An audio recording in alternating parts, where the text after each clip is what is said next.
Comment perdre 10 kilos de gras, dessiner ton corps et conserver tes résultats à vie sans l'effet yo-yo, tout en continuant à manger ce que tu aimes et sans non plus passer des heures à la salle de sport et sans que ça devienne un casse-tête. Je vais t'expliquer tout ça, mais avant, j'ai besoin de ta coopération. S'il te plaît, arrête d'essayer tous les régimes que tu vois sur les réseaux et suis juste ce protocole simple en 4 étapes.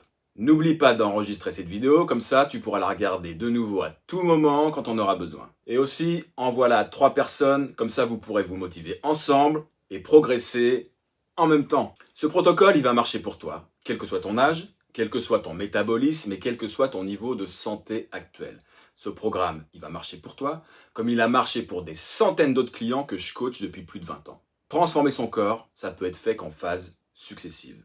Parce que essayer de perdre du gras et de créer du muscle en même temps, on sait très bien que c'est pas possible et que tu vas juste rester bloqué avec le même physique. Et oublie aussi tous les gourous de la recomposition corporelle. Je vais t'expliquer la seule et unique manière de recomposer. Phase numéro 1, cette phase, c'est la phase de la perte de gras.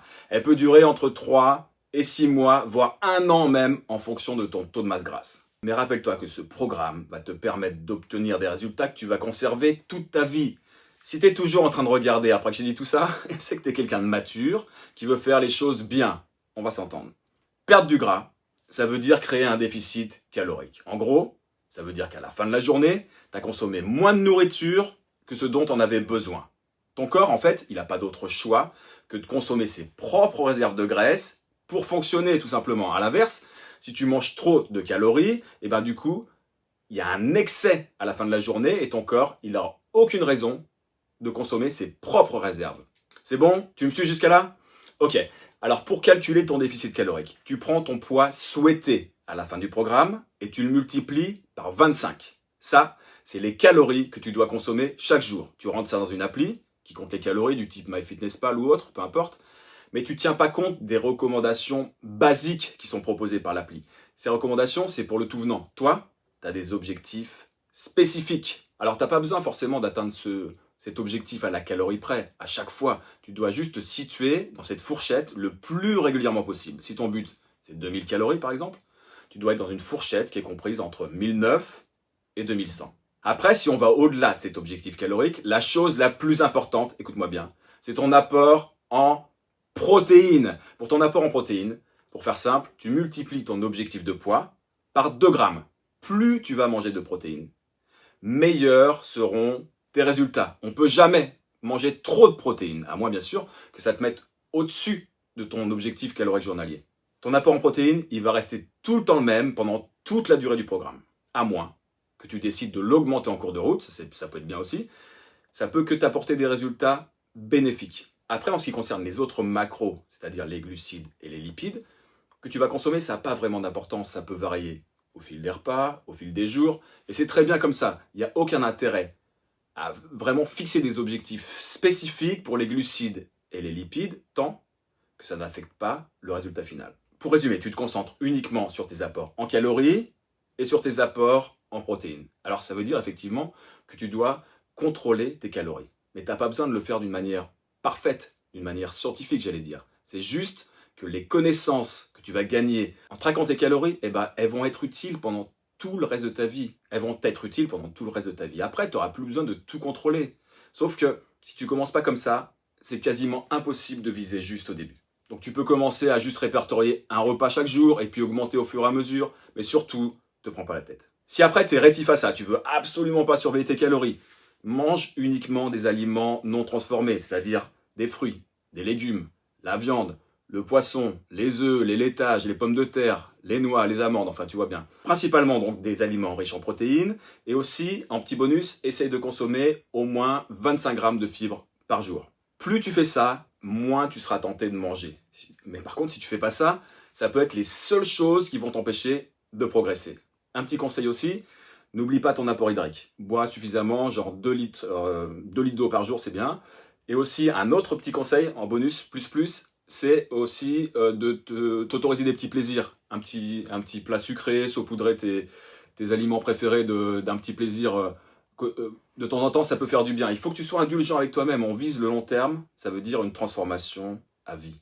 Un autre facteur qui est hyper important, c'est que tu comptes le nombre de pas que tu fais chaque jour. Ton nombre de pas, c'est hyper important parce que c'est un aperçu de ton hygiène de vie en général. Même si tu fais du sport régulièrement, tu négliges une opportunité fantastique de perdre facilement du gras si jamais tu marches pas, crois-moi.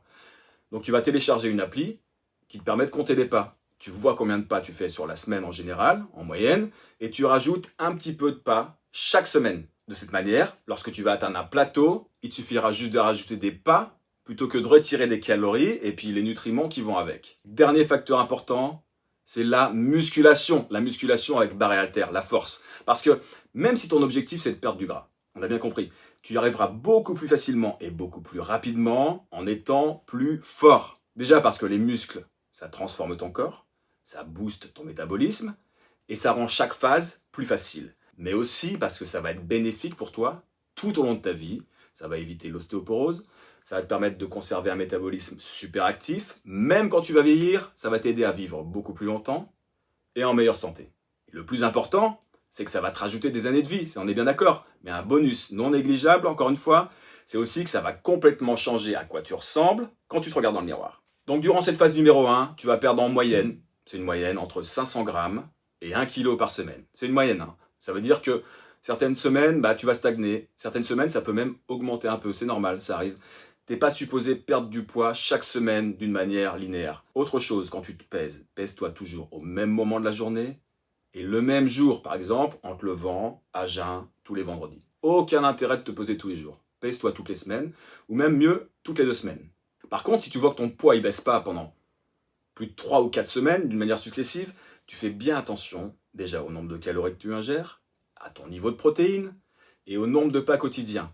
Et aussi à la régularité de ton entraînement. Tu ajustes tout ça pour continuer à faire des progrès avant de penser à commencer à baisser tes calories et donc tous les nutriments qui vont avec. Crois-moi, j'ai vu tellement de gens abandonner parce que leur poids ne bougeait pas au bout de 2-3 semaines, alors que la plupart du temps, il suffit soit d'être plus régulier, soit de faire plus attention aux différentes variables qu'on a évoquées juste avant. Le nombre de pas, les apports en protéines, les calories, la musculation. En termes de perte de gras, quand tu vas te commencer à sentir bien, que tu vas en perdre un peu, suffisamment en tout cas pour toi, c'est à ce moment-là qu'on va passer à la phase numéro 2. Phase numéro 2, phase de développement musculaire. Dans cette phase, tu vas augmenter un peu les calories, un petit peu au-dessus de ton niveau de maintenance. Alors, avant que tu me poses la question, il n'y a aucun moyen scientifique de calculer tout ça. Et la bonne nouvelle, c'est que transformer ton corps, c'est pas une science exacte, c'est pas du tout rien. Donc tu vas apprendre au fur et à mesure et tu vas trouver ce qui marche pour toi. Donc je te disais, tu vas augmenter de 200 calories au-dessus de ton niveau de maintenance, tu gardes ton niveau de protéines identique et donc tu augmentes légèrement les autres macros, c'est-à-dire les glucides et les lipides. Donc pendant cette phase numéro 2, tu vas accorder plus d'attention à la force, aux entraînements, plus qu'aux calories en général. C'est durant cette phase que tu dois devenir plus fort parce que en gros, ton corps, il va avoir un surplus de calories. Et il a besoin d'une raison utile pour utiliser ces calories. Donc ça veut dire créer du muscle. Donc tu dois augmenter ta force. Ça va être ça ton objectif numéro 1. La majorité des exercices que tu dois faire vont être basés sur des mouvements polyarticulaires. C'est des mouvements composés. On entend par là du squat, des fentes, du soulevé de terre, du développé couché, du rowing, des tractions ou tirage haut, peu importe, et du développé militaire pour les épaules. Te prends pas la tête, utilise le nombre de répétitions que tu dois faire comme un guide pour choisir la bonne charge. Genre, si tu peux soulever une barre chargée sur plus de 12 reps, du coup, ça veut dire que tu dois augmenter les poids. Par contre, à l'inverse, si tu arrives seulement à faire 3, ou 4, 5 répétitions, c'est que tu es trop lourd. Donc du coup, tu dois décharger un peu. Si tu t'entraînes à la maison, utilise les poids que tu as à disposition, ou fais-le au poids de corps tout simplement, en ralentissant le mouvement au maximum et en augmentant le nombre de répétitions. Par exemple, tu comptes sur un squat, tu vas compter 4 pendant la descente et tu remontes d'une manière explosive. Tu vas faire ça sur plus de répétitions et avec des temps de repos plus courts. C'est bon, tu me suis? Si tu commences tout juste la muscu, ne rajoute pas de poids. Fais juste des exercices au poids de corps. Après, tu auras juste besoin de te munir de quelques haltères, de kettlebell, pour changer complètement ton physique. On a tous commencé quelque part. Au début, c'est vrai que c'est pas facile.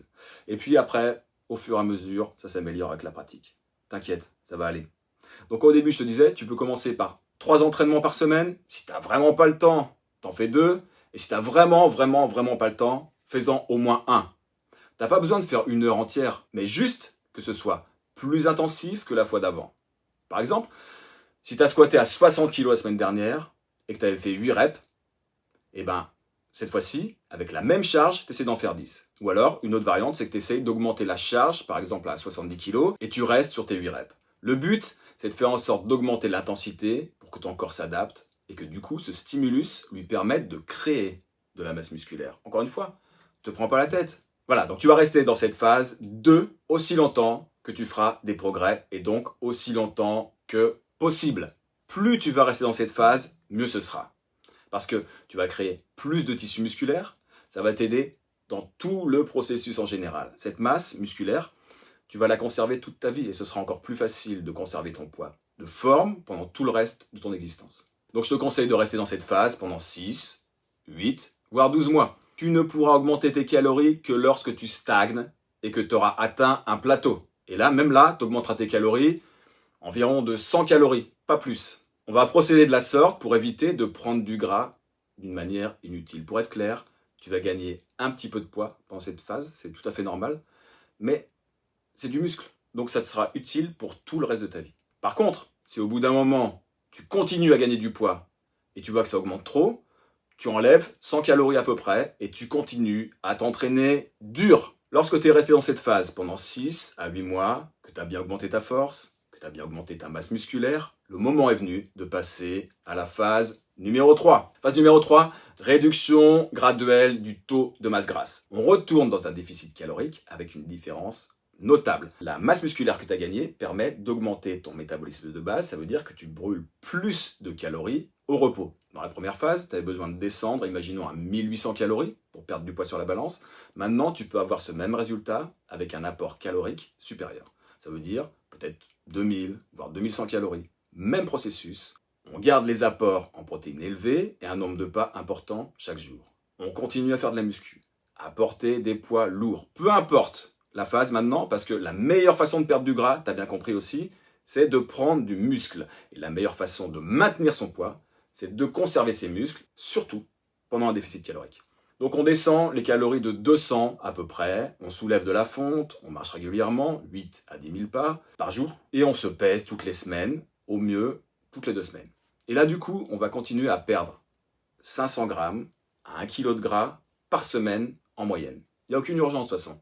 Si ça ne fonctionne pas comme tu veux, on augmente un peu la dépense énergétique plutôt que de réduire les calories.